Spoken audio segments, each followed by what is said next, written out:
Could be us. So back to what I was saying. Could be us.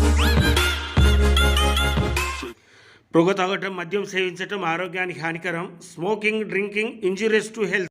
అందరికీ నమస్కారం. ముఖ్యంగా ఈ కార్యక్రమాన్ని నిర్వహించడం కోసం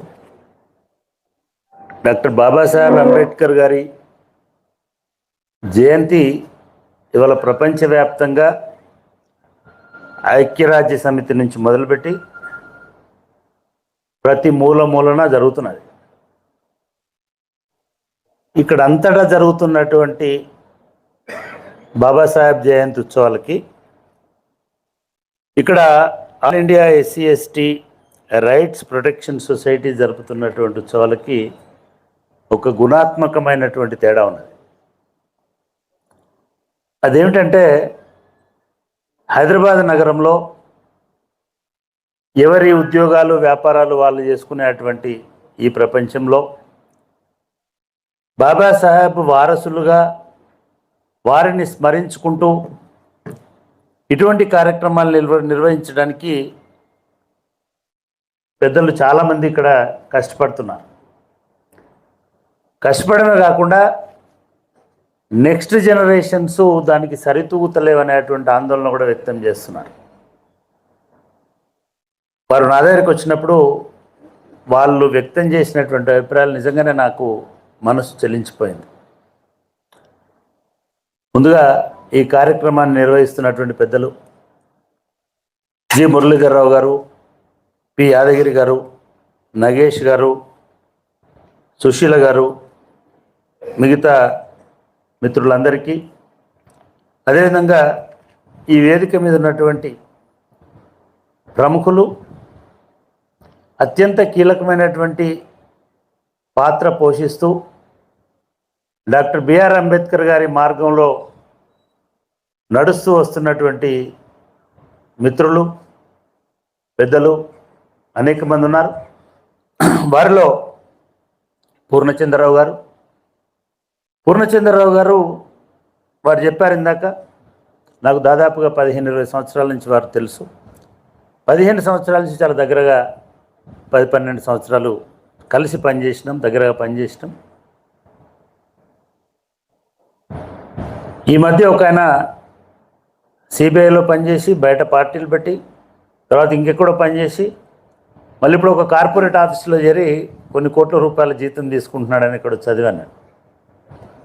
పూర్ణచంద్రరావు గారు అట్లా చేయకుండా ఒక కొత్త జీవితం, ఆ కొత్త జీవితం అంబేద్కర్ గారి మార్గంలో జనాన్ని చైతన్యం చేసేటువంటి పనిలో వెళ్ళడం. నేను వారి స్పీచ్ విన్నాను. నేను చెప్తున్నాను వారికి, పోలీసు వారిగా ఎంత సౌమ్యంగా ఉండేవారో మీరు రాజకీయాల్లో అంత ఆరితేరినట్టున్నారు సార్ అని చెప్పాను.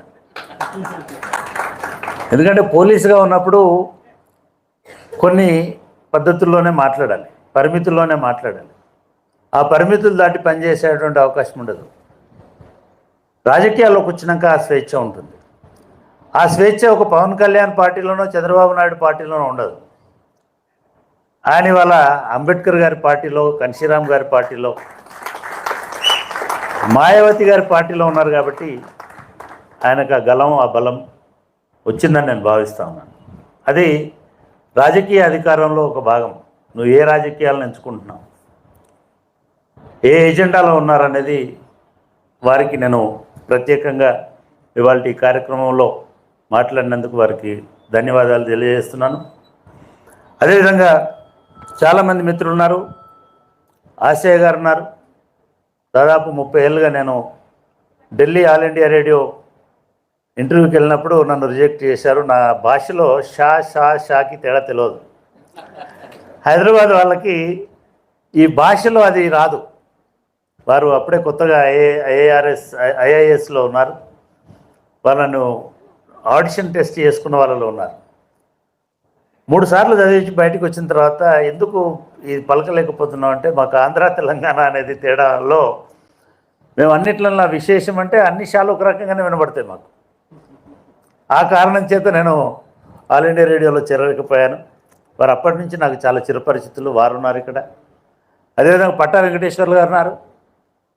ఇందాక మురళీధరరావు గారు లాస్ట్ టైం కూడా నా దగ్గరికి వచ్చినప్పుడు వారు బాధపడ్డది ఎవరు లేరు దీన్ని ముందుకు తీసుకెళ్ళడానికి. మేము నిజంగానే హైదరాబాద్ ఒక బ్యూటిఫుల్ ప్లేస్. అంబేద్కర్ గారికి ఇప్పుడే కాదు, అంబేద్కర్ గారికి హైదరాబాద్కి దగ్గర దగ్గర ఒక 70 ఏళ్ళ 80 ఏళ్ళ అనుబంధం ఉంది, 90 ఏళ్ళ అనుబంధం ఉంది. ఇంకా విచిత్రం చెప్పాలంటే 90 సంవత్సరాల నుంచి, అంటే ఆయన కాలేజీ పెట్టిన దగ్గర నుంచి, తర్వాత ఆయన రౌండ్ టేబుల్ కాన్ఫరెన్స్కి పోయినప్పటి నుంచి, ఆ తర్వాత ఆయన ఎస్సీ షెడ్యూల్డ్ కాస్ట్ ఫెడరేషన్ పెట్టినప్పటి నుంచి, రాజకీయ పార్టీ పెట్టినప్పటి నుంచి హైదరాబాద్ అనేది సెకండ్ హోమ్ ఫర్ అంబేద్కర్. యాక్చువల్గా ఇది ఒక రెండవ ఇల్లులాగా.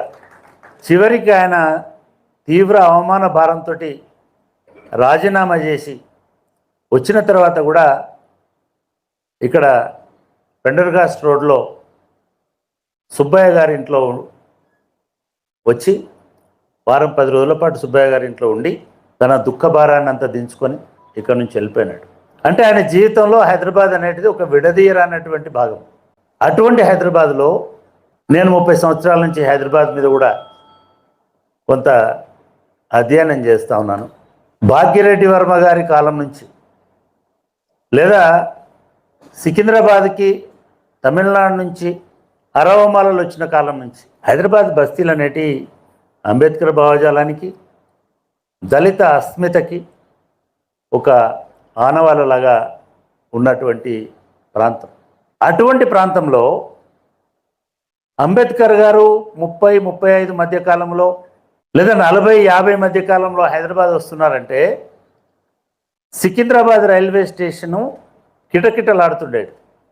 ఆయన బతికున్నాడు, ఆయనకి ఇంత పేరు రాలేదు, ఇంత ప్రఖ్యాతి రాలేదు, ఆయన ఇంకా దేశం గుర్తించలేదు, అవమానిస్తున్నది.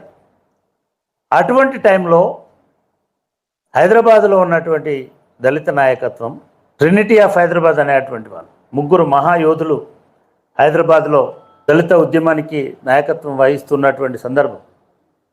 అటువంటి టైంలో వారు హైదరాబాద్కు వస్తున్నారంటే ఇక్కడి జనం కిటకిటలాడి ఆయన పోవడానికి కూడా వీలు కాదని మన దళిత ఉద్యమకారులు లింగంపల్లి స్టేషన్కి వెళ్ళి ఆయన అక్కడ దిగమని అక్కడి నుంచి తీసుకుని, అంటే అంత తాకిడి ఉండేది అంబేద్కర్ గారికి. మరి మురళీధరరావు గారు నాతోటి పదే బాధపడుతున్నటువంటి విషయం ఏంటంటే అంబేద్కర్ గారి వారసత్వాన్ని తీసుకునడానికి హైదరాబాద్లో మనుషులు దొరకడం లేదు. ఇది వాస్తవం. అంబేద్కర్ గారికి దండలేయడానికి, నినాదాలు వేయడానికి ఇందాక పెద్దలు చెప్పారు, ఒక ముఖ్యమంత్రి దృష్టిలో పడడానికి, లేకపోతే ఒక ముఠా నాయకుడిని దృష్టిలో పడడానికి ఎగబడుతుంటారు, అక్కడి నుంచి అదృశ్యమైపోతుంటారు. కానీ అంబేద్కర్ గారిని నిజంగా గుండెలో పెట్టుకొని, ఎట్లాగైతే ఈ సంస్థ all India SC ST rights forum మెహదీపట్నంలో పనిచేస్తూ వస్తున్నదో గత అనేక సంవత్సరాలుగా, దాని బాధ్యత తీసుకోవడానికి ఎవరు రాకపోవడానికి కారణం ఏమిటంటే మీ దాంట్లోనే రాసినట్టుగా అంబేద్కర్ గారి వెంట, ఆయన ఆశయాల వెంట ఎంతమంది ఉన్నారనేటువంటి అనుమానం రాక తప్పదు. అంబేద్కర్ గారు రాజీనామా చేసి వచ్చినప్పుడు ఆ సభలో ఉన్న ఏ ఎంపీ బయటికి రాలేదు. ఏ ఎంపీ వచ్చి సార్ ఉండండి మీరు మనందరం కలిసి కొట్లాడదామని ఎవరు అనలేదు. అంబేద్కర్ గారు బతికున్నంత వరకు ఏ దళిత నాయకుడు, ఏ బహుజన నాయకుడు ఆయనను వెన్నుదట్టి మేము మీతోటి ఉన్నామని చెప్పలేదు. ఇదంతా చరిత్రలో ఉన్నదే. వారు వచ్చి నాకు చెప్పినప్పుడు నేను చెప్పింది ఏమంటే, ఏ మిషన్ అయినా సరే మీ వరకు మీరు కంటిన్యూ చేస్తున్నారు, అది రాకపోతే అంతరించిపోతుందని మీరు అనుకోకండి. మీ సంస్థకు మీ పిల్లలు రాకపోవచ్చు, వాళ్ళు ఐటీలోకి వెళ్ళి ఉండొచ్చు. ఇప్పుడు జెన్జీకి అంబేద్కర్ గురించి ఎంత తెలుసో నాకైతే అనుమానం. అయినా సరే ఇంకొక రూపంలో ఈ చైతన్యం అనేది కంటిన్యూ అవుతుంది. అంబేద్కర్ ఆరిపోయే జ్యోతి కాదు, మీరు ఆందోళన చెందాల్సినటువంటి అవసరం లేదు. ఆయన మొత్తం ప్రపంచానికి వెలుగులా నిలబడుతున్నటువంటి వ్యక్తి కాబట్టి ఆయన సిద్ధాంతాలు అనేటువంటివి మనము లేకున్నా ఉన్నా అజరామరంగా అవి చిరస్థాయిగా ఉంటాయి. మీకు ఆ చింత అవసరం లేదు. అయినప్పటికీ కూడా యువకులని, ఇందాక కళ్యాణ్ అనే పిల్లగాడు వచ్చి ఒక ఇది చెప్పాడు, ప్రియాంబుల్ చదివాడు. అంబేద్కర్ గారి ఫిలాసఫీ అంటే భారత రాజ్యాంగం అంటే ఆ ప్రియంబులే. ఆ ప్రియంబుల్లోనే సకలం ఇమిడి ఉన్నటువంటి దాన్ని అర్థం చేసుకునేటువంటి ప్రయత్నం, దాన్ని ఆచరించేటువంటి ప్రయత్నం జరుగుతుంది. ఒకవేళ ఆయన మీరు భయపడుతున్నట్టుగా అంబేద్కర్ జ్యోతి తరిగిపోతుందని అనుకుంటే ఇవాళ ప్రపంచంలో 123 దేశాలలో అంబేద్కర్ జయంతిని చేయరు. మా చిన్నప్పుడు అంటే నాకు ఇప్పుడు 60 సంవత్సరాలు, 62 సంవత్సరాలు, ఒక 40 ఏళ్ళ కింద 50 ఏళ్ళ కింద ప్రతి గ్రామంలో గాంధీ జయంతి జరిగేది.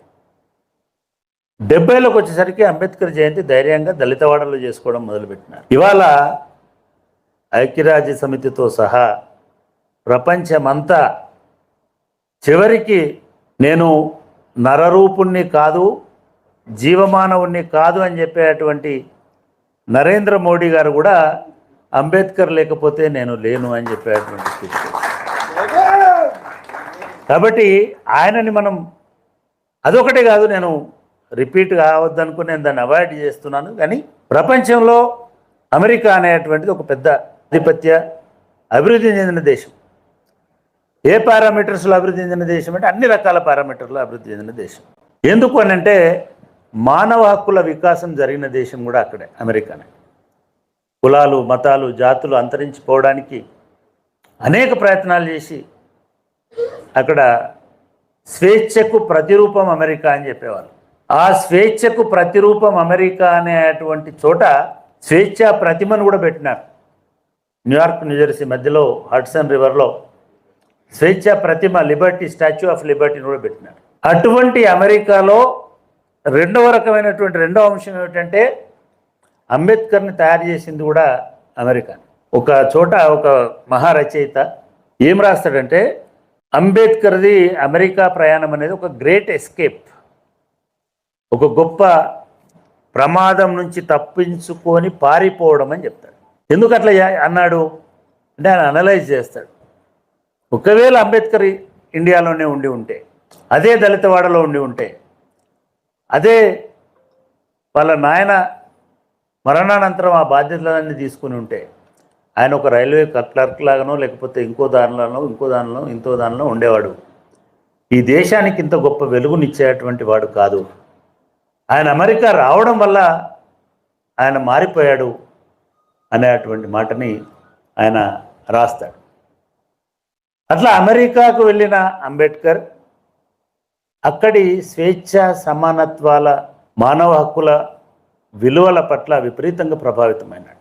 అక్కడి నుంచి లండన్ వెళ్ళినాడు, అక్కడ చదువుకున్నాడు, భారత్ లా చేసినాడు, 2 PhDలు చేసినాడు.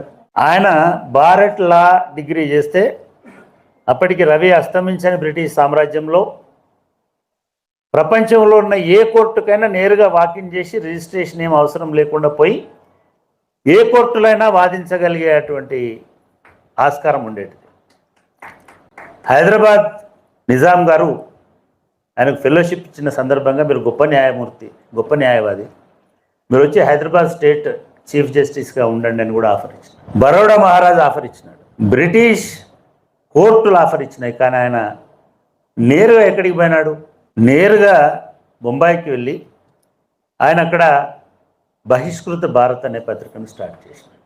అమెరికా నుంచి వచ్చిన తర్వాత ఈ భారతదేశంలో బహిష్కృతులుగా ఉన్నటువంటి వాళ్ళ కోసం, ఈ హైందవ ధర్మంలో బహిష్కృతులుగా ఉన్నటువంటి వాళ్ళ కోసం, అదేవిధంగా ఈ బహిష్కృతుల్లో నోరు లేనటువంటి మూగజీవుల కోసం మూక్ నాయక్ తర్వాత ఈ పత్రికలు ఆయన 100 సంవత్సరాల కింద ప్రారంభించినారు. మిత్రులారా, ఇవాళ మనం చాలా హిస్టారికల్గా ఉన్నటువంటి సందర్భంలో ఉన్నాం.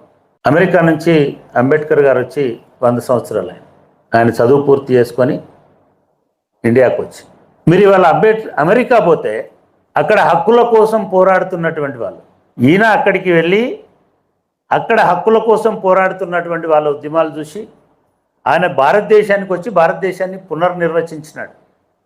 ఇవాళ అమెరికా అంబేద్కర్ గారిని స్ఫూర్తిగా తీసుకొని వాళ్ళ ఉద్యమాలలో, వాళ్ళ ఆందోళనలలో, వాళ్ళ ఊరేగింపులలో అంబేద్కర్ గారి బొమ్మను పట్టుకొని నడుస్తున్నారు. అంబేద్కర్ బొమ్మనే కాదు, అంబేద్కర్ మార్గంలో నడుస్తున్నారు. ఒకప్పుడు మార్టిన్ లూథర్ కింగ్ సమానత్వానికి ప్రతీకగా అంబేద్కర్ కూడా భావిస్తే ఇవాళ అంబేద్కరే ప్రపంచ సమానత్వ సందేశానికి ప్రతినిధి అని ఐక్యరాజ్య సమితి భావిస్తుంది, అమెరికా భావిస్తుంది, ప్రపంచంలో ఉన్నటువంటి ప్రతి ఉద్యమం భావిస్తుంది.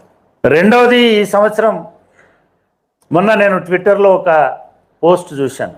మనం కూడా ఇప్పటి వరకు దాన్ని పెద్దగా పట్టించుకోలేదు.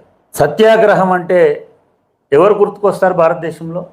దురదృష్టం ఏంటంటే గాంధీ గుర్తొస్తాడు. గాంధీ సత్యాగ్రహం ఎప్పుడు చేసినాడు?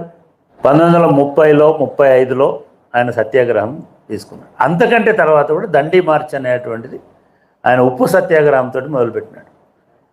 మరి అంబేద్కర్ నీళ్ళ కోసం చేసినటువంటి మహత్ సత్యాగ్రహం అనేది సత్యాగ్రహంగా ఎందుకు గుర్తించలేదు? ఆయన 1927-26లోనే కదా ఆయన నీళ్ళ కోసం సత్యాగ్రహం చేసినాడు. ఆయన స్టార్ట్ చేసింది కూడా మహత్ సత్యాగ్రహం అనే పేరుతోటే కదా.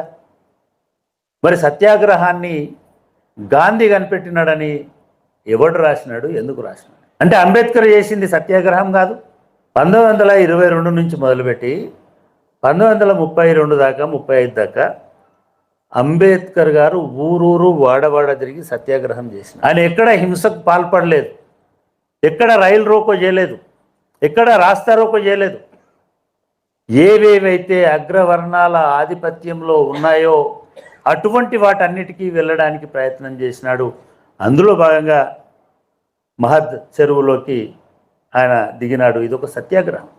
గాంధీ గారి లాగా, నాకు గాంధీ గారు అంటే చాలా గౌరవం, నేను ఆయన తిడతలేను, మీరు దయచేసి ఏమనుకోవద్దు.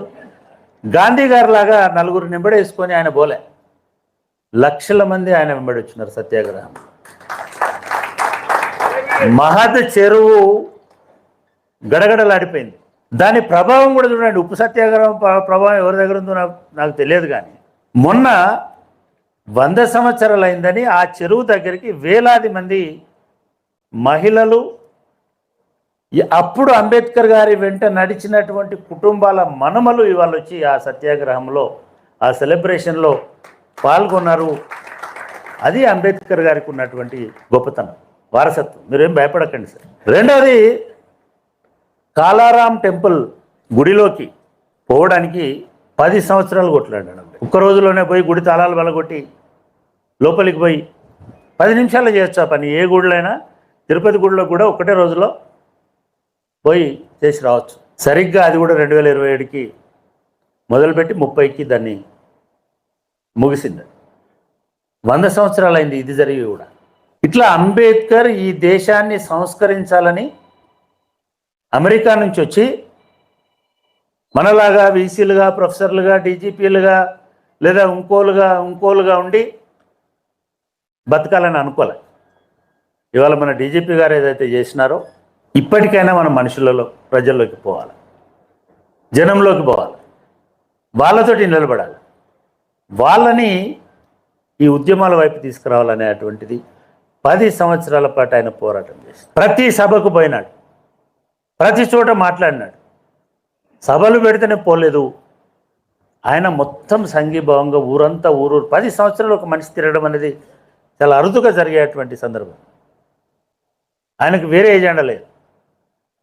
ఇవన్నిటినీ ఒక 10 రకాలైనటువంటి అంశాలని ఆయన గుర్తించినాడు. ఎందుకంటే ఆయన అప్పటికే ఆంథ్రోపాలజీ చదువుకున్నాడు, చరిత్ర చదువుకున్నాడు, సోషియాలజీ చదువుకున్నాడు. ఎకనామిక్స్లో భారతదేశంలోనే మొట్టమొదట లండన్ వెళ్ళి పిహెచ్డి చేసినటువంటి వాడు డాక్టర్ బిఆర్ అంబేద్కర్. అటువంటి వ్యక్తి ఈ సమాజాన్ని ఎట్లా మార్చాలి అనడానికి ఒక ఎజెండాను ఫార్ములేట్ చేసుకున్నాడు. ప్రధానంగా ఈ సమాజాన్ని పట్టి పీడిస్తున్నటువంటి సమస్య ఏమిటి, ఏ అంశాలు ఈ సమాజంలో వెనుకబాటుతనానికి, వివక్షకి కారణాలుగా ఉన్నాయి, ఈ అంశాలను ఆయన పరిగణలోకి తీసుకున్నాడు. ఆయన దృష్టిలో కుల వివక్ష అనేటువంటిది ఒక ప్రధానమైనటువంటి సమస్య. కుల వివక్ష అనేటప్పుడు మీరు అంబేద్కర్ రచనలో ఎక్కడ కూడా ఎస్సీలు, ఎస్టీలు, అప్పటికి ఎస్సీ ఎస్టీ పదప్రయోగం లేదు, దళితుల పదప్రయోగంలో కూడా లేదు. డిప్రెస్డ్ క్లాసెస్, మైనారిటీస్ అనేటువంటి అంశాలని ఆయన మాట్లాడారు. ఈ డిప్రెస్డ్ క్లాసెస్లో వీళ్ళందరూ ఉన్నారు. ఒక్క డిప్రెస్డ్ క్లాసెసే కాదు, శూద్రుల సమస్యను కూడా మాట్లాడినాడు. శూద్రులు అతిశూద్రులై అహంకారులై ఎట్లా కులతత్వాన్ని కొనసాగిస్తున్నారో కూడా మాట్లాడాడు. శూద్రులు ఎవరు, వాళ్ళు ఏం చేస్తున్నారు, అంటరాని వాళ్ళు ఎవరు, వాళ్ళు ఏం చేస్తున్నారు, అణగారిన వర్గాలు ఎవరు, వాళ్ళు ఏమైపోతున్నారు, ఇవన్నీ పూర్తిగా లోతుగా పరిశీలించినటువంటి డాక్టర్ బిఆర్ అంబేద్కర్. దాంతోపాటు ఆర్థిక సామాజిక అసమానతలు కూడా ఎట్లా ఉన్నాయి, కులం ఎట్లా ఉంది, కులతత్వం ఎట్లా ఉంది, అంటరానితనం వెలివేత ఎట్లా ఉంది, సమాజంలో ఆర్థిక సామాజిక అసమానతలు ఎట్లా ఉన్నాయి, వీటన్నిటినీ లోతుగా అధ్యయనం చేసినటువంటి అంబేద్కర్ ఫీల్డ్ లెవెల్లో, అంటే మీరు ఊహించండి, కొలంబియాలో లండన్ స్కూల్ ఆఫ్ ఎకనామిక్స్లో పిహెచ్డి చేసుకొని ఒక గొప్ప మేధావిగా ఉన్నటువంటి ఆయన ప్రతి గ్రామం వచ్చి నీళ్లు దొరుకుతున్నాయా లేదా, గుడిలోకి పోతున్నారా లేదా, బడికి పోతున్నారా లేదా, ఇవన్నీ చూసిన తర్వాత ఆయన ఒక ఎజెండాను రూపొందించుకున్నాడు. ఈ ఎజెండానే సామాజిక విప్లవము. ఆ సామాజిక విప్లవం అనేదాన్ని ఒక నెత్తురు చుక్క జారకుండా భారత రాజ్యాంగం ద్వారా సాధించవచ్చు అనేటువంటి నిర్ణయానికి వచ్చి ఆయన రాజ్యాంగ ప్రక్రియలో భాగస్వామిగా నడిచినాడు. చాలామంది అడుగుతారు, చాలామంది చెప్తుంటారు, అంబేద్కర్ రాజ్యాంగం ఒక్కడే రాసినాడా? చాలామంది అంటుంటారు, ఎవరో పివి రావు, జేబీ రావు ఎవరో రాసినారు. ఇంకొంతమంది అంటారు, ఈయన అధ్యక్షుడు మాత్రమే కదా. మిత్రులారా, మనందరికీ తెలియాల్సినటువంటి అంశం ఒకటి ఉన్నది. అంబేద్కర్ గారు భారతదేశం నుంచి బ్రిటిష్ కమిషన్కి ప్రజలందరినీ సమానంగా చూసే ఓటు హక్కు మాకు కావాలి అని రిప్రజెంట్ చేసిన మొదటి మానవుడు. అప్పటి వరకు ఎవడు ఆ డిమాండ్ని బ్రిటిష్ గవర్నమెంట్కు పెట్టలేదు. అంబేద్కర్ గారు యూనివర్సల్ ఫ్రాంచైజ్ అనేదాన్ని ఒక హక్కులాగా ప్రతి పౌరుడికి సమానమైనటువంటి ఓటు హక్కు ఉండాలా అని చెప్పినాడు. అప్పటికి చాలా అభివృద్ధి చెందిన దేశాల్లో కూడా యూనివర్సల్ ఫ్రాంచైజ్ లేదు. సరే, ఎందుకు అన్నాడు అన్నదానికి ఆయన ఎక్స్ప్లెనేషన్ కూడా ఇచ్చాడు. ఎందుకు నువ్వు ఓటు హక్కు మీద ఎందుకు ఇన్సిస్ట్ చేస్తున్నాడు? సమానమైనటువంటి విలువ మనిషికి ఎప్పుడు వస్తుందంటే ఆయనకు సమానమైనటువంటి ఓటు హక్కు ఉన్నప్పుడే వస్తుంది. 1 మ్యాన్ 1 ఓట్ 1 వాల్యూ అనేటువంటి నినాదాన్ని తీసుకున్నాడు. అట్లనైనా డిఫరెన్షియల్ ట్రీట్మెంట్ ఉన్నటువంటి ఈ ధోరణి పోతుంది. ఒకడు అగ్రవర్ణము, ఒకడు శూద్రుడు, ఒకడు వైశ్యుడు, ఇంకొకడు అంటరానివాడు, ఇటువంటిది పోతుంది. అందరికీ సమానమైనటువంటి రాజ్యాంగ హక్కు ఓటు హక్కు ద్వారా వస్తుంది. దాంతో సమానత్వం వస్తుంది అనేటువంటి ఆశ అంబేద్కర్ గారిలో ఉండేది. అప్పటి వరకు భూస్వాములకు ఓటు హక్కు ఉండేది, పన్నులు కట్టే వాళ్ళకు ఓటు హక్కు ఉండేది, ప్రభుత్వ ఉద్యోగులకు మాత్రమే ఓటు హక్కు ఉండేది. మిగతా వాళ్ళకి ఎటువంటి హక్కు ఉండేది కాదు, మహిళలకు కూడా ఉండేది కాదు. ఇటువంటి టైంలో అంబేద్కర్ దానిలో ఒక్క దళితులకు, ఒక అంటరాని వాళ్ళకు ఓటు హక్కు ఇమ్మని రాలే.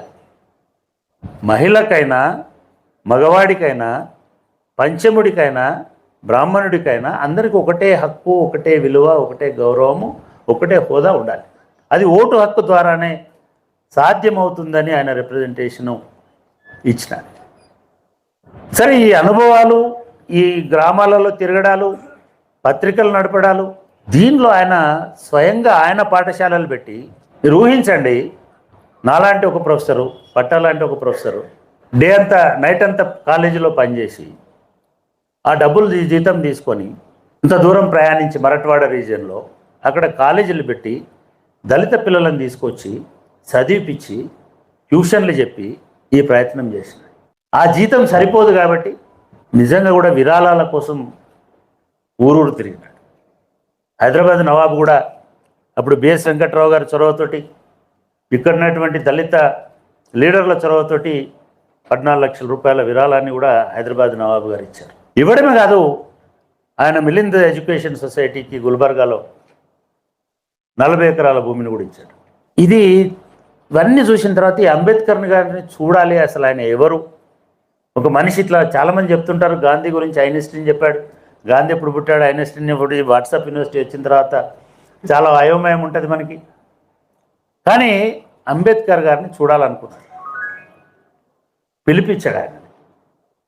అంటే ఇది కూడా జరిగిన దానిలో చాలా ఆసక్తికరమైనటువంటి ఏంటంటే నిజాం ఎంత దుర్మార్గుడు అని మనం అనుకున్నా ఆయనకు ఒక 5 పిఆర్ఓలు ఉండేవారు. కన్నడవాడు, మరాఠీవాడు, తెలుగువాడు, పార్సీ వాడు, హిందీవాడు. ఇప్పుడు జోక్ లాగా మరాఠీవాడు వచ్చేసి, సార్ పిచ్చాయన బిచ్చమెత్తుకొని స్కూల్లో నడిపిస్తున్నాడు సార్ అని అంటే దాని మొత్తం డీటెయిల్స్ కావాలని చెప్పాడు. ఆ డీటెయిల్స్ అని తెప్పించారు. మన దగ్గర ఎంఆర్ కృష్ణ గారు అని ఉండేవారు.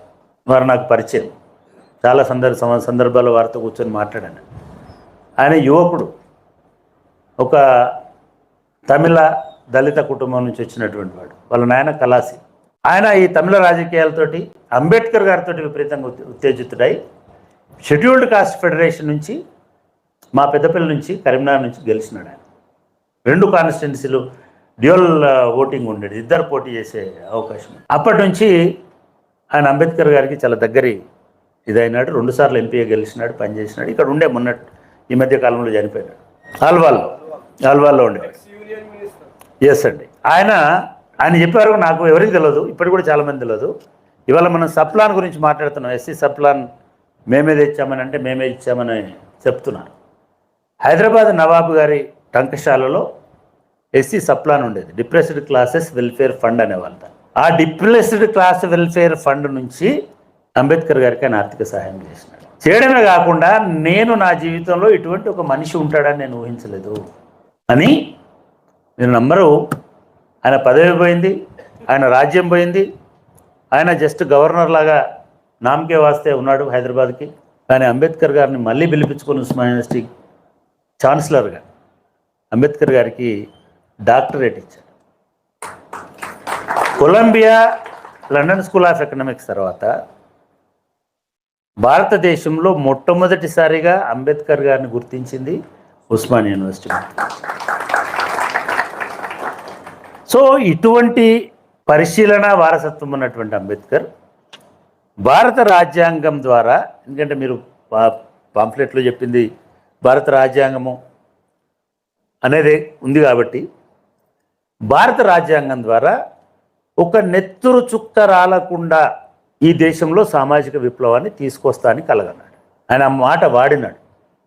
డెమోక్రసీ అనేది నెత్తురు చుక్క రాలకుండా సామాజిక విప్లవాన్ని తీసుకొస్తుంది అనేటువంటి మాట చెప్పినాడు.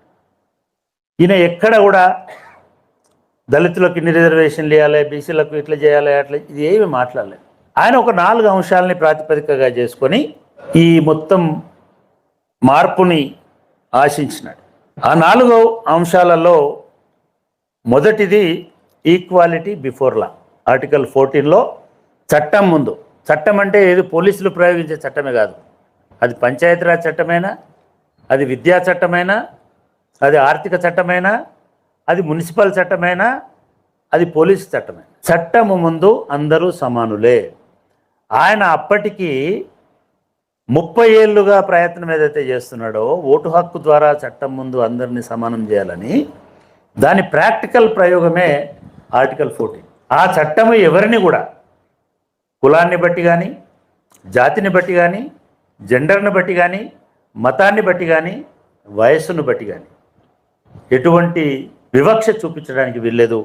అందరూ ఒకే రకమైన చట్టాన్ని అనుసరించాలని చెప్పినాడు. రెండవది, విద్యలో మిగతా వ్యవహారాలలో అందరికీ సమానమైనటువంటి అవకాశాలు ఉండాలి, ఎవరికి ఎటువంటి రెస్ట్రిక్షన్స్ ఉండడానికి వీల్లేదని చెప్పినాడు.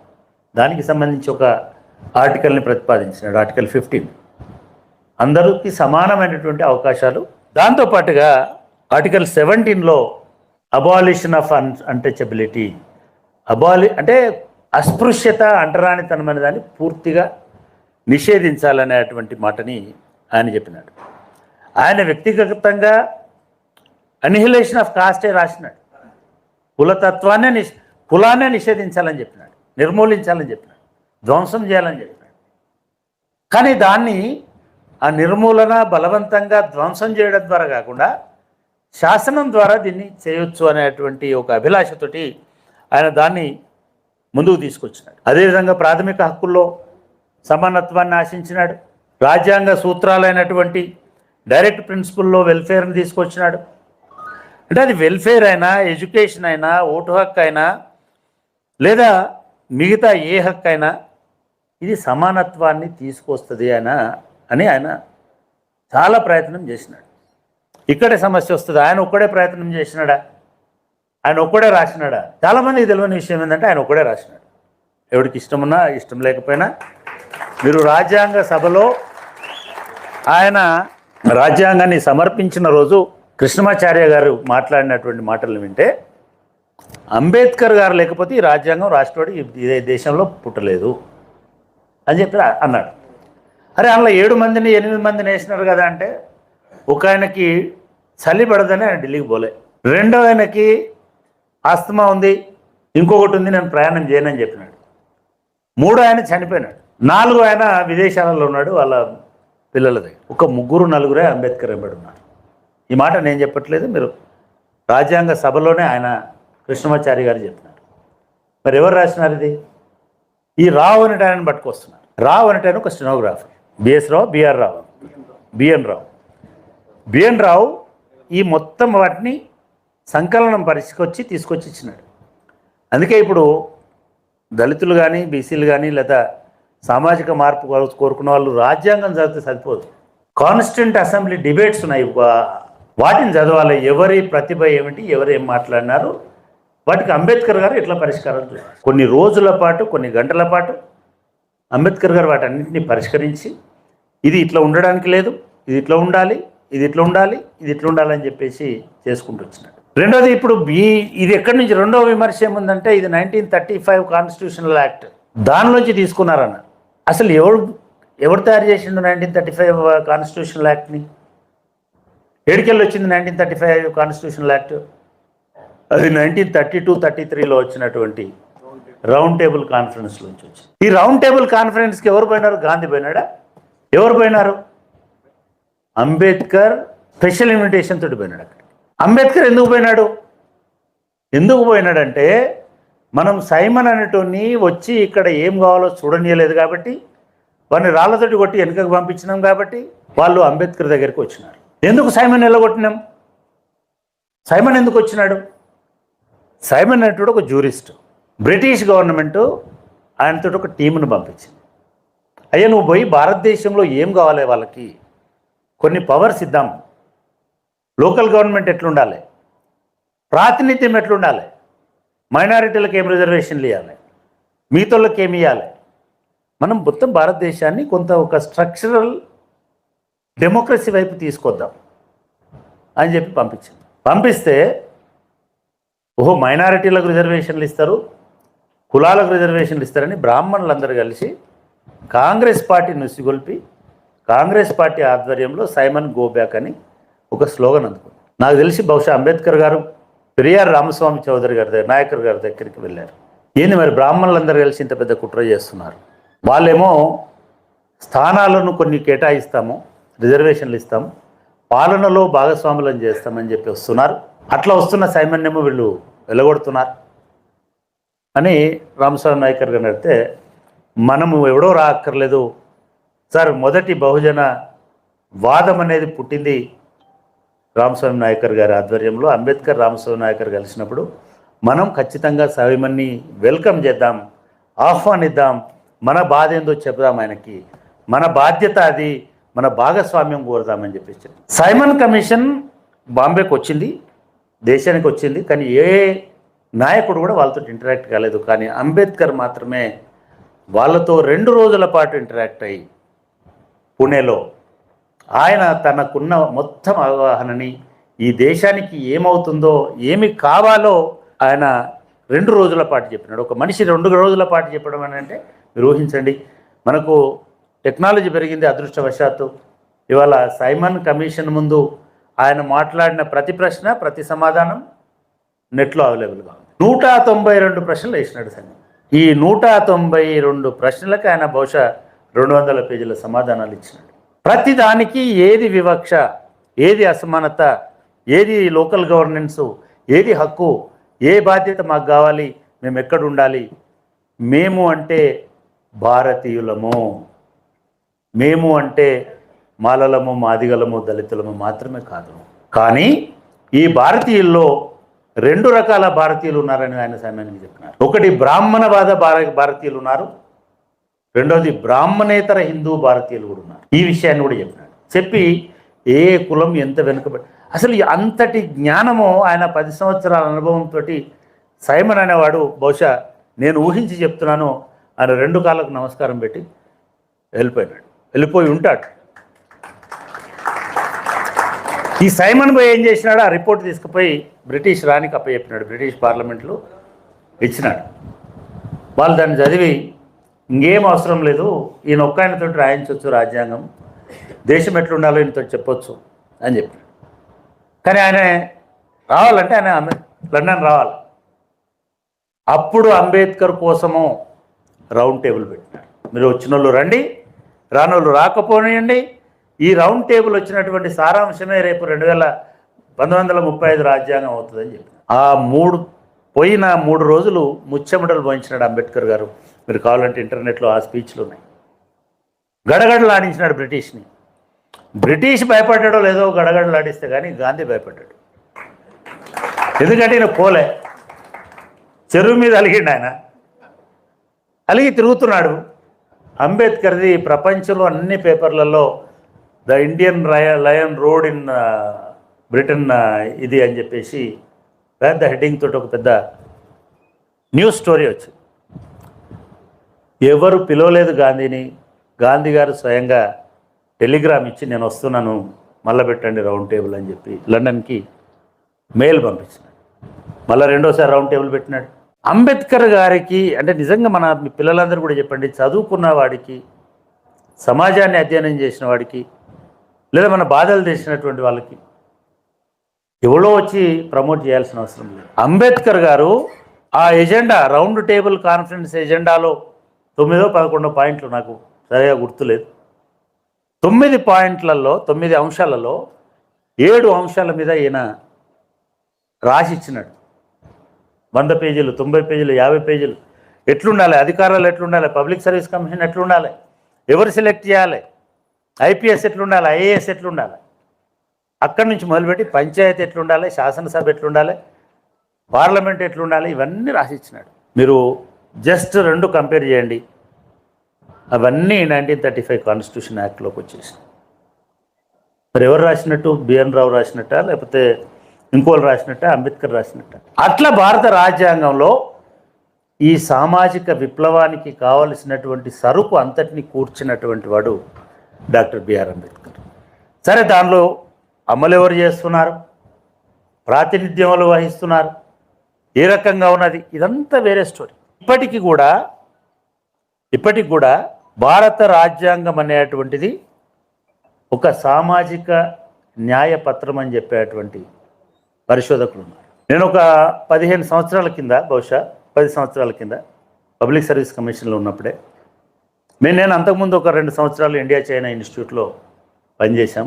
నేపాల్ కూడా మా దానిలో పార్ట్. నేను నేపాల్ వెళ్ళాను. నేపాల్ కాన్స్టిట్యూషన్ రిఫార్మ్స్ కమిటీ జరుగుతున్నాను. మమ్మల్ని పిలిచి సరే మాట్లాడేటప్పుడు నేను పక్కన ఉన్న అశోక్ గురుంగ్ అని ఒక పెద్ద మేధావి, ఆయనతో మాట్లాడుతున్నప్పుడు అసలు నేపాల్కు రాజ్యాంగం లేకపోవడం ఏమిటి, ఎందుకని రాజ్యాంగం రాసుకోలేదు? మేము రాజ్యాంగం ఉండింది కానీ అది నిలబడతలేదు. ఇంత పెద్ద ప్రపంచంలో ఒక చిన్న దేశం, అన్నిటికంటే చిన్న దేశానికి రాజ్యాంగం నిలబడకపోవడానికి కారణం ఏంటి అంటే ఆయన ఏమి టక్కన మాకు అంబేద్కర్ గారు లేరు అని చెప్పారు. ప్రపంచంలో ఏ దేశ రాజ్యాంగం అనగల యూరోపియన్ రాజ్యాంగాలు పతనమవుతున్నాయి. అమెరికాలో రాజ్యాంగానికి విలువనే లేకుండా ట్రంప్ ఏది మాట్లాడితే అది రాజ్యాంగం అవుతున్నది, హక్కు అవుతున్నది, శాసనం అవుతున్నది. ఇటువంటి దేశంలో ఇందాక సార్ ఒక మాట చెప్పారు, ఎవరు అంబేద్కర్ గారు లేకపోయి ఉంటే భారతదేశంలో అంతర్యుద్ధం వచ్చేది. సారే చెప్పారు. ఈ భారత రాజ్యాంగం అనేటువంటిది అటువంటి రక్తపాతాన్ని, అటువంటి అంతర్యుద్ధాన్ని ఆపి రక్తరహిత విప్లవానికి దారులు వేసినటువంటిది. ప్రజాస్వామ్యాన్ని ప్రపంచంలో ఇంత పటిష్టంగా ఏ దేశ రాజ్యాంగం నిర్మించలేదు. దానికి కారణం ఏంటంటే ప్రతిదాన్ని ఆయన దానిలోకి తీసుకొచ్చినాడు. అందుకే అంత పెద్ద రాజ్యాంగం, ప్రతి అంశాన్ని తీసుకొచ్చినాడు. సార్ ఇవాళకి కూడా జడ్జిలు చదవగా చెడిపోతున్నారు, కానీ వాళ్ళు చక్కగా రాజ్యాంగాన్ని చదివి ఉంటే జస్ట్ ఇట్లా తిప్పేస్తే నీకు దాంట్లో సూత్రం దొరికిపోతుంది. అటువంటి రాజ్యాంగం, అటువంటి ఇంక్లూజివ్ కాన్స్టిట్యూషన్, ఇది నేను అనడం కాదు, ఆస్టిన్ అనేటువంటి ఒక పెద్ద American historian, constitutional expert, Padmashri కూడా ఇచ్చింది ఆయన కాన్స్టిట్యూషనల్ ఎక్స్పర్ట్ని గ్రహించి భారత ప్రభుత్వం. ఆయన అంబేద్కర్ గారి గురించి, భారత రాజ్యాంగం గురించి, అందులో ఉన్న రాష్ట్రం గురించి, ప్రజాస్వామిక విలువల గురించి, ఇటువంటి వైవిధ్యమైన దేశంలో ఇంత గొప్ప రాజ్యాంగాన్ని అంబేద్కర్ ఎట్లా రాశాడో, ఆయన 2 పుస్తకాలు రాశాడు. అందులో ఒక పుస్తకం తెలుగులో కూడా వచ్చింది, మీరు అందరూ చదవాల్సినటువంటి పుస్తకం. మనకు రాజ్యాంగం బోరు కొడుతుంది, అన్ని అధ్యాయాలు ఇట్లాంటిదంతా భాష, బైబిల్ ఎట్లా బోరు కొడుతుందో ఇది కూడా బోరు కొడుతుంది అట్లా. కానీ ఇది బైబిల్ లాంటిదే, ఇది భగవద్గీత లాంటిదే. దాన్ని చదువుతున్న కొద్దీ ఆ సారం మనకు అర్థమవుతూ ఉంటుంది. దాన్ని చదవడానికంటే ముందు ఆస్టిన్ రాసిన రాజ్యాంగం కనుక చదివితే ఆ నేపథ్యం అంతా, ఎంత కష్టపడ్డాడు అంబేద్కర్ అనేది మనకు అర్థమైపోతుంది. ఇవాళ చాలామంది మాట్లాడుతున్నారు, వారు చెప్పింది 100% కరెక్ట్. ఈ దేశంలో సివిల్ వార్ని నివారించినటువంటి వ్యక్తి అంబేద్కర్. ఈ దేశం ఒక జాతి కాదు, భారతదేశం అనేక జాతుల సమాహారం. అందులో నాగజాతి ఒకటే ఉండొచ్చు, లేదా ఇంకా అనేక మంది ఉండొచ్చు. వారు ఒకటి చెప్పారు, ఈ ప్రాంతమే మనది కాదు. నిజానికి ఈ దేశమే మనది, భారతదేశమే ద్రవిడులది అనేటువంటి వాదన. నాగజాతి దేశం అనే ద్రావిడ ఉంది, ఆర్యులు వచ్చినారే అనేది ఉంది. ఇవన్నిటినీ మించేసి ఒకవేళ కనుక బ్రిటిష్ వాడు వచ్చిన తర్వాత ఒకటే ఎంపైర్ కింద మనం ఇంతమంది ఇన్ని రోజులు ఉండకపోతే మనమైతే ఎన్నడలేము. హైదరాబాద్ అనేది అసలు భారతదేశంలోనే భాగం కాదు. ఇప్పుడు బ్రిటిష్ కాన్స్టిట్యూషన్ మనకు వర్తించలేదు. హైదరాబాద్ కాన్స్టిట్యూషన్ వేరు, హైదరాబాద్ సివిల్ సర్వీసెస్ వేరు. Hyderabad civil services was superior than Indian civil services, British civil services. So అటువంటి అనేక జాతులుగా ఈ దేశం ఎప్పుడూ విడిపోయాయి, అనేక దేశాలకు విడిపోయాయి. ఒకవేళ భారత రాజ్యాంగం అంబేద్కర్ గారు కనుక లేకపోయి ఉంటే. కాబట్టి మిత్రులారా, ఇవాళ దేశ ఉనికికి, ఈ దేశం ఒక జాతిగా నిలబడడానికి డాక్టర్ బాబాసాహెబ్ అంబేద్కర్ ప్రధాన ఏకైక కారణం అని చెప్పడానికి నాకు ఎటువంటి సంశయం లేదు. ఆయన లేకపోయి ఉంటే కులాలు ఇట్లా ఉండేటి కాదు, యుద్ధాలు జరిగేటి, చాలా సేనలు ఉండేటి. బీహార్లో ఎట్లాంటి వాతావరణం అయితే 80-70లో ఉన్నదో అట్లా మొత్తం దేశమంతా కొట్టుక సచ్చేటువంటి వాతావరణం ఉండేది. కానీ ఇవాళ కంప్లీట్గా దానికి రివర్స్గా దేశాన్ని తీసుకుపోతుంది. దేశాన్ని మళ్ళీ ముక్కలు ముక్కలుగానే విడగొట్టే ప్రయత్నం చేస్తున్నారు. అయితే ఈసారి రకరకాల మతతత్వవాదంతో ముందుకు వస్తున్నారు. క్రైస్తవుల రిజర్వేషన్ గురించి కూడా చెప్పారు, లేదా మిగతా వాటి గురించి కూడా చెప్పారు. అసలు అంబేద్కర్ గారి దృష్టిలో, లేదా మొత్తంగా భారతీయుల దృష్టి, భారతదేశం ప్రకారం కనుక మనం చరిత్రలోకి పోతే మెయిన్ స్ట్రీమ్ హిందూయిజంకి మనం పాటిస్తున్నటువంటి హిందూయిజంకి చాలా తేడా ఉంది. కానీ ఇవాళ ఈ మొత్తం హిందూ ధర్మానికి, నేను ఒక చిన్న రీల్ ఎక్కడో చూశాను, ఉత్తరప్రదేశ్ అనేది ఈ దేశానికి చాలా ఒక గొప్ప ఆధ్యాత్మిక ఇది అందించింది అని చెప్తాడు పిల్లోడు. అని రాముడు మా దగ్గరే పుట్టాడు, కృష్ణుడు మా దగ్గరే పుట్టాడు అని ఆగి, వాళ్ళిద్దరు కాకపోతే యోగి ఆదిత్యనాథ్ కూడా మా దగ్గరే పుట్టాడు అని చెప్తాడు. ఇవాళ మతం అంటే ఒక మోడీనో ఒక యోగినో అనే కాడికి దిగజారిపోయింది. యోగినే మోడీనే అదే మతం అదే మంత్రం అయిపోయేది వచ్చింది. డెఫినెట్గా దీనికి ఒక ప్రత్యామ్నాయ సంస్కృతి, అది దళిత సంస్కృతి మాత్రమే, అది బహుజన సంస్కృతి మాత్రమే, బ్రాహ్మణీయ భావజాలము వల్లనే ఇవాళ ఈ ప్రమాదాలన్నీ జరుగుతూ ఉన్నాయి. నేను ఈ మధ్య క్రైస్తవులు ఇక్కడ ఉన్న సూర్యారావు గురించి నేను చెప్పలేదు. మిత్రుడు సూర్యారావు ఒక 25 సంవత్సరాల కింద, బహుశా 25 సంవత్సరాల కింద, బహుశా కాదు నిజమే, నాతోటి అనేక రకాలైనటువంటి సామాజిక అంశాల మీద వ్యాసాలు రాయించినాడు. ఒక 7-8-10 వ్యాసాలు రాయించుంటాడు. దానిలో ఒకటి దళిత క్రైస్తవులకు సంబంధించిన అంశం. 25 సంవత్సరాల కింద దళిత క్రైస్తవుల మీద ఆయన పెట్టినటువంటి బీసీ టైమ్స్లో వ్యాసాన్ని నేను మన ఫేస్బుక్లో షేర్ చేశాను. అది వాళ్ళ నిజమైపోయింది. ఈ దేశాన్ని ఇప్పుడు తుకుడే గ్యాంగ్ ఒకటి రూల్ చేస్తున్నది. ఆ తుకుడే గ్యాంగ్ అందరినీ విడదీసేటువంటి పనిలో ఉన్నది. అది గుజరాతీల నుంచి, మార్వాడీల నుంచి, లేదా ఇంకోల నుంచి నిన్న పార్లమెంట్లో పెట్టినటువంటి బిల్లు కూడా శాశ్వతంగా అటువంటి నార్త్ ఇండియా సామ్రాజ్యం అనేది మళ్ళీ మొత్తం దేశాన్ని ఏలాలి. ఆ హిందీ భాష అనేటువంటిది మొత్తం దేశం మీద రుద్దాలి. దీనికి అంబేద్కర్ డెడ్ అగెనిస్ట్. నేను నిన్న ఒక ఆర్టికల్ రాశాను, దాన్ని సౌత్ ఫస్ట్ వాళ్ళు పబ్లిష్ చేసినారు.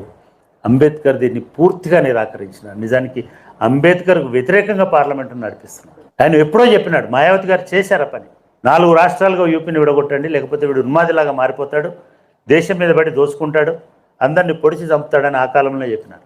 ఇవాళ అక్కడ ఒక్క దగ్గర 180 సీట్లు చేసి మిగతా సౌత్ ఇండియా అంతా 200 సీట్లతో సరిపెట్టాలనేటువంటి ఆలోచన చేయడం అనేది ఇది ఒక నయా సామ్రాజ్యవాదము, ఉత్తరాది సామ్రాజ్యవాదము. అంబేద్కర్ బ్యూటిఫుల్గా థాట్స్ ఆన్ లింగ్విస్టిక్ స్టేట్స్లో ఎక్స్ప్లెయిన్ చేసినాడు. మెజారిటీ పెరిగితే, ఒక ప్రాంతము, ఒక భాష, ఒకవాడి మెజారిటీ పెరిగితే ఈ దేశంలో ప్రజాస్వామ్యం నిలబడదు, హక్కులు నిలబడవు, అసలు సమాజమే నిలబడదు అనేటువంటి ఇది తీసుకొచ్చినారు. నిన్న మొన్న ప్రభుత్వాలు చేస్తుందంతా కూడా అటువంటి ప్రయత్నంలో భాగమే. ఇది నేను అంబేద్కర్ ఆలోచనల్ని, అంబేద్కర్ సంవిధానాన్ని, అంబేద్కర్ ఇచ్చినటువంటి రాజ్యాంగాన్ని, తద్వారా సంక్రమించినటువంటి ప్రజల హక్కులన్నింటినీ ఓడించే ప్రయత్నంగానే నేను భావిస్తున్నాను. నాకు ఈ అవకాశం ఇచ్చి చాలామంది ఇంకా భోజనం కూడా చేయలేదు. నేను 2వ మీటింగ్లో మాట్లాడుతున్నాను. నేను కూడా వెళ్ళాల్సినటువంటి అవసరం ఉన్నది. ఈ సమయాన్ని ఇచ్చి, నాకు ఈ అవకాశాన్ని ఇచ్చి, మీ అందరితోటి కలిసి మాట్లాడేటువంటి అవకాశాన్ని ఇచ్చినందుకు నేను మీ అందరికీ నమస్కారాలు తెలియజేస్తూ ముగిస్తున్నాను. Please like, share and